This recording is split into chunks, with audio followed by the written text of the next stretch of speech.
একজন ইমানদার মহিলা, বৃদ্ধা মহিলা কইছিল, নবী গো, আমারে আপনি কিন্তু একটু ইয়াদ করে তুললেন, আমি বুড়া মানুষ, ফাড়াফাড়ি করে নৌকায় উঠতে পারবো না গো নবী, আমারে আপনি একটু ইয়াদ করে নৌকায় তুলে নিয়েন। নবী কয় ঠিক আছে, আমি আপনারে তুলব। কিন্তু আল্লাহর কি হুকুম, যেদিন তুফান শুরু হয় নবী ওই মহিলার কথা ভুইলা গেছে। সারা দুনিয়া পানির নিচে ডুবলো, সব কিছু তামা তামা হয়ে গেল। নূহ নবী আবার দুনিয়ার স্বাভাবিক হলে পরে মহিলার কথা মনে পড়ছে, হায় রে আমি তো আমার ওই মায়ের কথা ভুলে গেছি। আসছেন একটু খোঁজ নেওয়ার জন্য, আইসে দেখেন তার ভাঙ্গা ঘর আগের মতোই আছে।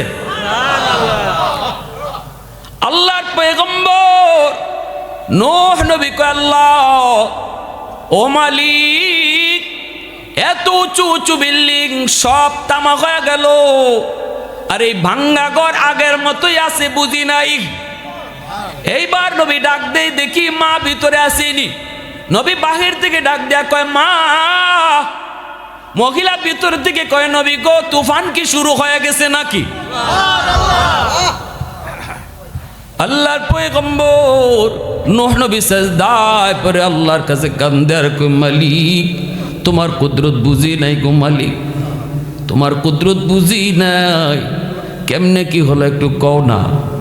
আল্লাহ কই, রে নূহ, আমার বান্দিটা এত করে তোমারে কইছিল ইয়াদ কইরা তারে নিয়ে যাবা, কিন্তু তুমি তারে ভুইলা গেছো। তোমরা নবী হইয়া উম্মত বলতে পারো, কিন্তু আমি আল্লাহ হইয়া আমার বান্দা বান্দি বলতে পারি না। তুমি তো ভুইলা গেছো, আমি আল্লাহ কেমনে ভুলি?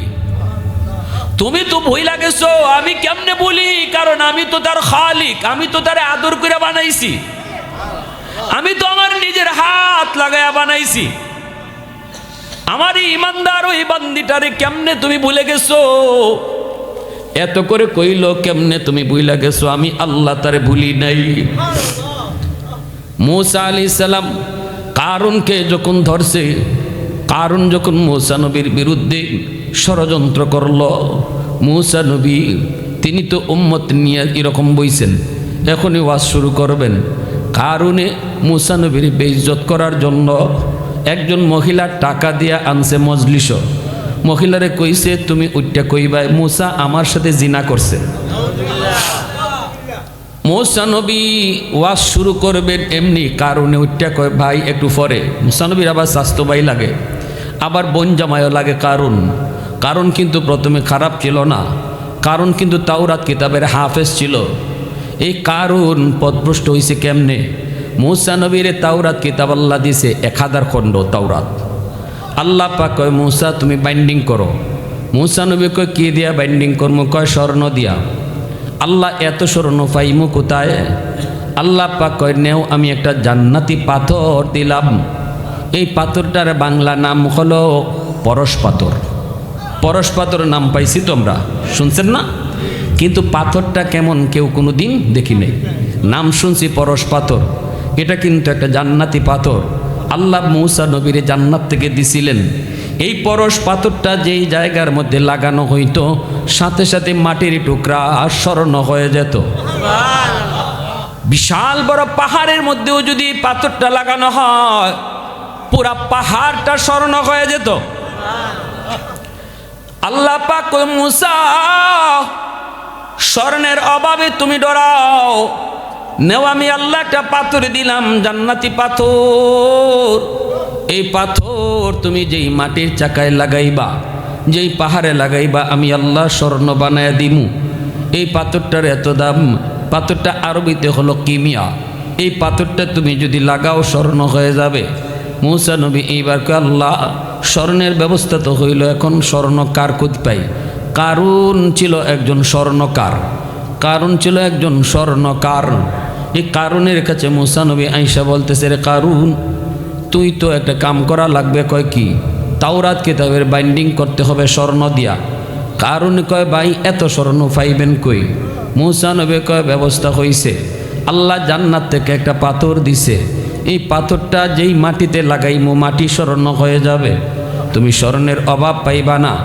কারুনে কয়, ঠিক আছে তাহলে তো ভালো, মুসা নবী কয় নে স্মরণের পাথরটা নে, সাবধান এটা কিন্তু জান্নাতি পাথর, কাম শেষ হইলে পরে তুই পাথরটা আমারে দিয়ে দিবি, আমি আল্লাহর পাথর আবার আল্লাহরে বুঝাইয়া দিমু।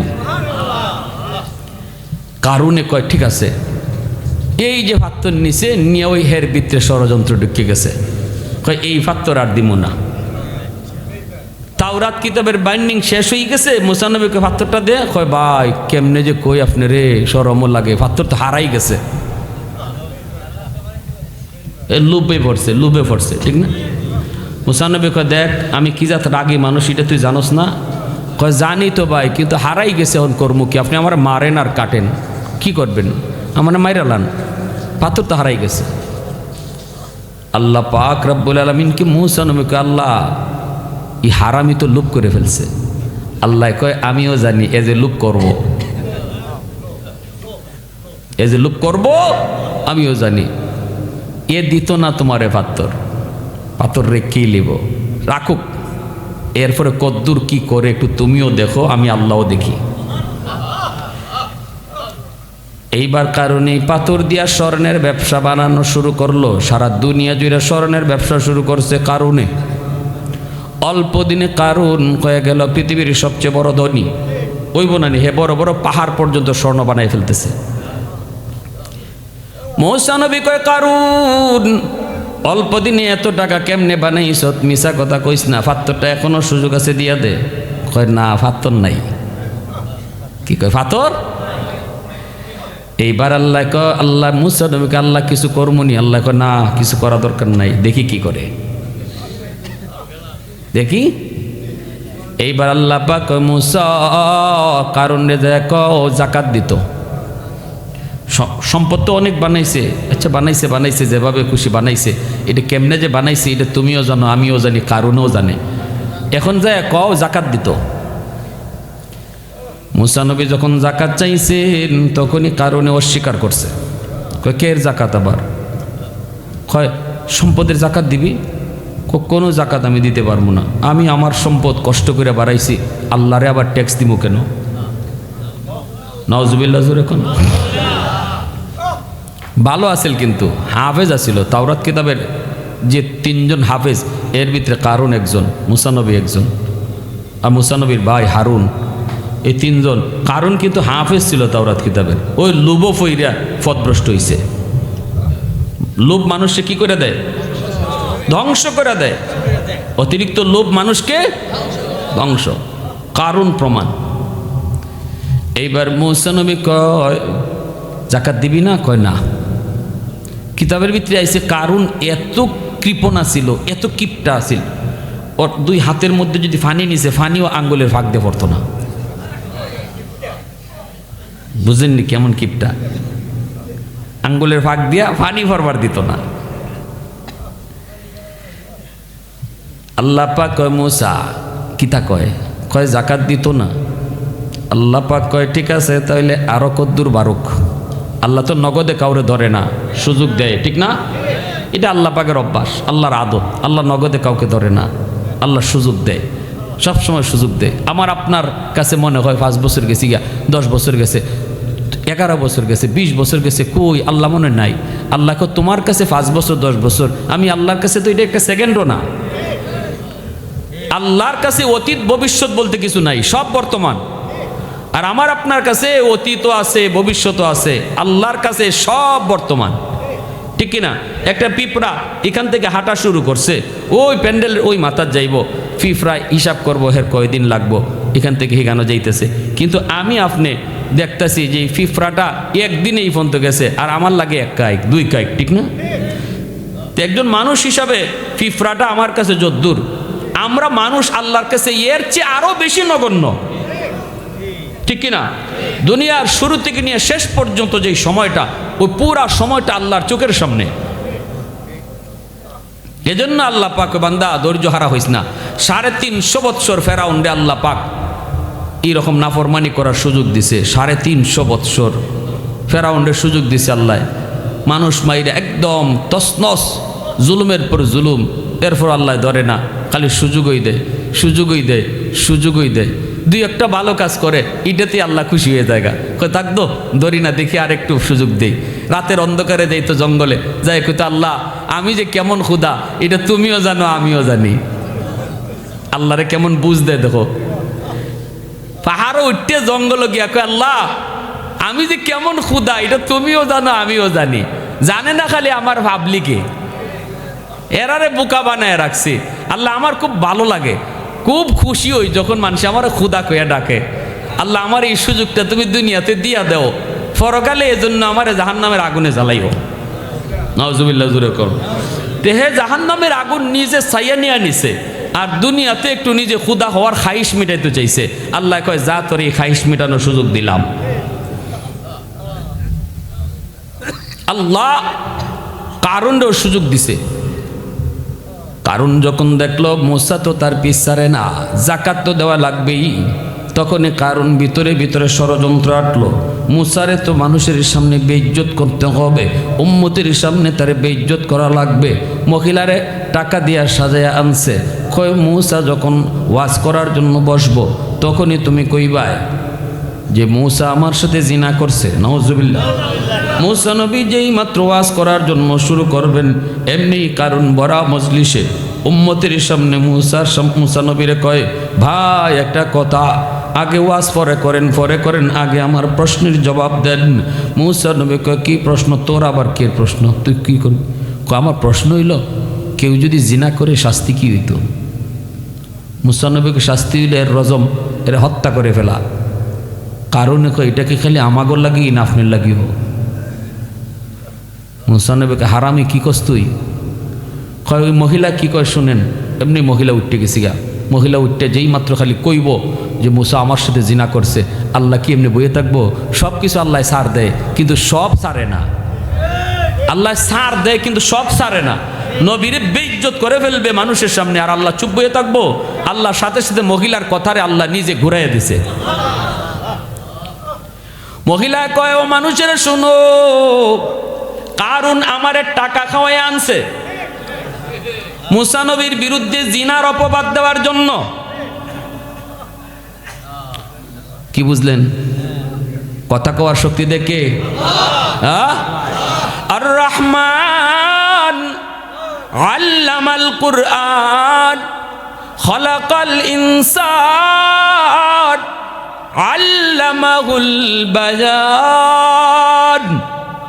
কথা বলার শক্তি দেয় কে? সাথে সাথে কারণ তো দৌড় দিতে চাইছে। এমনি মূসা নবীকে আল্লাহ এরে তুমি ধরবা নাকি আমি ধরমু? আল্লাহ কয় তুমি ধরো আমি সাহায্য করমু। মূসা নবী কইয়া আর খুঁজি এ জমিন আরে ধর। মূসা নবী উম্মতরে কয় নাই এরে ধরো, মূসা নবী কয় জমিন রে জমিন ওরে ধর। সাথে সাথে জমিন কামড় দিয়া ধরছে, পায়ে কামড় দিয়া ধরছে। কারণ আর দৌড় দিতে পারে না, দেখে জমিন কামড় দিয়া ধরছে। এখন কারণ তো অবাক হয়ে গেল। কারণ যখন দেখলো জমিন কামড় দিয়ে ধরলো, এবার কারণ বুঝে গেছে সে ধরা খায়া গেছে। মূসা নবী কয় এই জমিন এরে ভালো করে ধর, এরে ভালো করে ধর। জমিন তো খাওয়া শুরু করলো, হাঁটুটা পর্যন্ত জমিনের নিচে চলে যাইতেছে। কারণ কয় ও ভাই মূসা ভুল হয়ে গেছে, চরম ভুল করে ফেলেছি, আমারে তুমি মাফ করো। মূসা নবী কয় জমিন এরে ভালো করে ধর, ভালো করে ধর। কারণ মূসা নবী নরম নবী না গরম নবী? খালি গরম নাকি বেশি গরম? মূসা নবী যখন বেশি গরম হইতেন ওনার চুলগুলা খাড়া হইয়া টুপি ছিদ্র হইয়া চুল বাইরে দিত। চুলগুলা কাটার মতো এইভাবে বাইরিত, শরীরের চুল পশম গায়ের পশমগুলো এইভাবে কাটার মতো খাড়াই যেত মূসা নবী যখন গরম হইতেন। এই জন্য মূসা আলাইহিস সালাম গায়ের শরীরের পশমগুলারে থামাইয়া রাখবার লাগে আগে ফইলা একটা কাপড় পরতেন, মোটা কাপড়। এই কাপড়ের কামা ছিল পশমরে আটকায় রাখা। মূসা নবী কয় রে কারুন আর বাঁচার কোনো উপায় নাই, বহু সুযোগ পাইছো, জমিনের ভালো করে ধর। এখন জমিনে শুধু নিচের দিকে নে, আর নিচের দিকে নেই, জমিন শুধু নিচের দিকে নেই। কারণ শুধু কান্দে আর কয়, ভাই মূসা ভাই একটু দয়া করো, মায়া করো, আর জীবনে কোনো দিন কোনো অন্যায় করবো না, তুমি যা কইবা তাই মানব। মূসা নবী তো ছাড় দেয় না, কয় না রে জমিন এরে ভালো করে ধর, এর কোনো মাফ নাই। যতই মাফ চাই মূসা নবী মাফ দেয় না, মাফ দেন না, গলা পর্যন্ত চলে গেল। এইবার কারণ কয়, আমার ঘরে তোমার বোন আছে, অন্তত বোনের মায়ায় আমার একটু মায়া করো। মূসা নবী কয় হবে না, এরে জমিন এরে ধর। যেই মাত্র গলাও চলে যাইতেছে, কারণ কয় বুঝছি আমার সবগুলি সম্পদের মালিক তুমি হইবা, এজন্য আমার মাটির নিচে দাবাও। মূসা নবী কয় মালিক বেঈমানি কয় কি, ওর চোখের সামনে সবগুলি সম্পদ ওর চোখের সামনে ওর সাথেই মাটির নিচে দাবায় দাও। কারণ দেখতেছে এর অট্টালিকাগুলো মাটির নিচে দাবতেছে, চোখের সামনে সব সম্পদ আল্লাহ মাটির নিচে দাবায় দিতেছে। এইবার কারণ মাটির নিচে যায়, সবগুলি সম্পদ মাটির নিচে যায়। মায়ার নবী বলেন কিয়ামতের আগ পর্যন্ত কারণ তার সম্পদ লইয়া মাটির নিচের দিকেই যাবে। এখনো পর্যন্ত কারণ মাটির নিচের দিকেই দাবতেছে। আল্লাহু আকবার, জোরে বল। আল্লাহ পাক কয় মূসা, ও মূসা এত করে কারণ তোমার কাছে মাপ চাইল। এইবার আমার আল্লাহর কথাটা শুনেন। আমার আল্লাহ কত বড় দয়াশীল, কত বড় মায়াশীল, আল্লাহ কত বড় বান্দার প্রতি রহমওয়ালা। গুনাহগার হইল আল্লাহ বান্দারে কত মায়া করে, গুনাহগার হইল আল্লাহ তারে কত আদর করে। শুনেন আল্লাহ কইরে মূসা এতবার কারণ তোমার কাছে মাপ চাইল, অথচ তুমি তারে মাপ দিলা না। শোনো আমি আল্লাহর কাছে যদি একবার কারণে মাফ চাইতো, শুধু বারবার তোমার কাছে মাফ চাইছে, একবার যদি আমি আল্লাহর কাছে মাফ চাইতো আমি তারে মাফ করে দিতাম।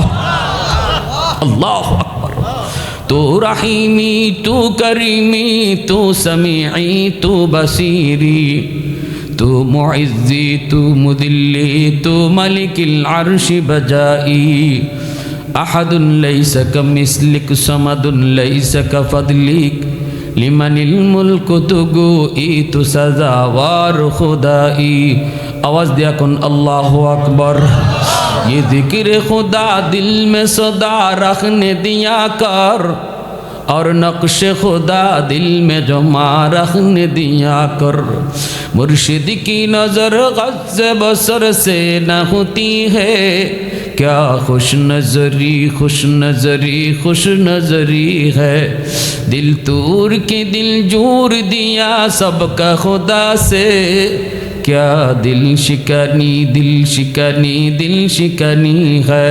मोहब्बतेर साथे कोन अल्लाहु আকবার।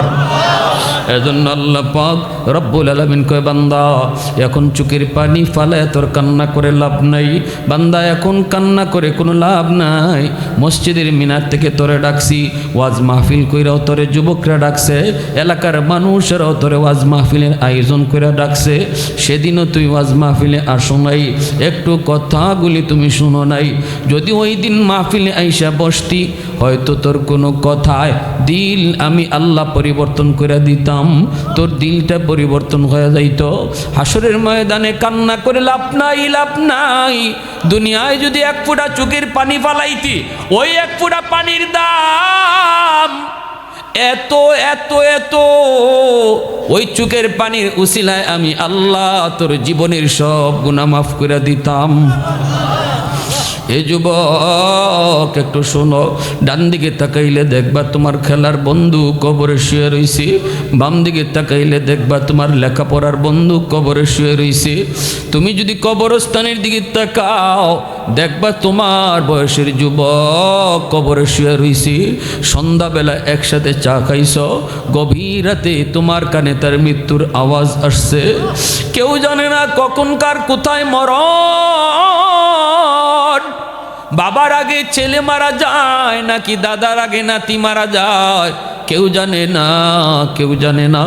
দুনিয়া আসার সময় সিরিয়াল মেনটেন হয়, যাবার সময় কোনো সিরিয়াল হয় না রে যুবক।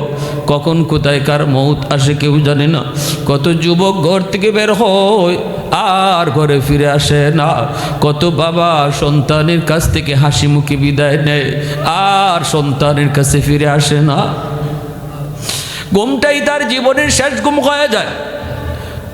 এজন্য যদি চোখের পানিটা দুনিয়ার জমিনে এক ফোঁটা চোখের পানি ফেলাও, আল্লাহ কয় বান্দা তোকের এই চোখের পানির ফোঁটাটা জানোস নি কত দাম? জাহান্নামের আগুন, এই আগুন নিবাইবার মতো কোনো পানি আমি আল্লাহ আবিষ্কার করি নাই। শুধুমাত্র তোর চোখের পানি জাহান্নামের আগুনকে নিবাইতে পারে।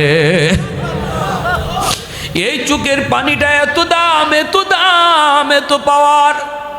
মাহফিলে বসার আগে নাম ছিল গুনাহগারের খাতায়, মাহফিলে বইসা যদি চোখের পানিটা ফালায় আল্লাহ, বন্ধুরও মনে আশা ছিল নামাজ পড়ব, গুনাহ ছাড়ব, কিন্তু এই সুযোগটা তার জীবনে আর হয় নাই।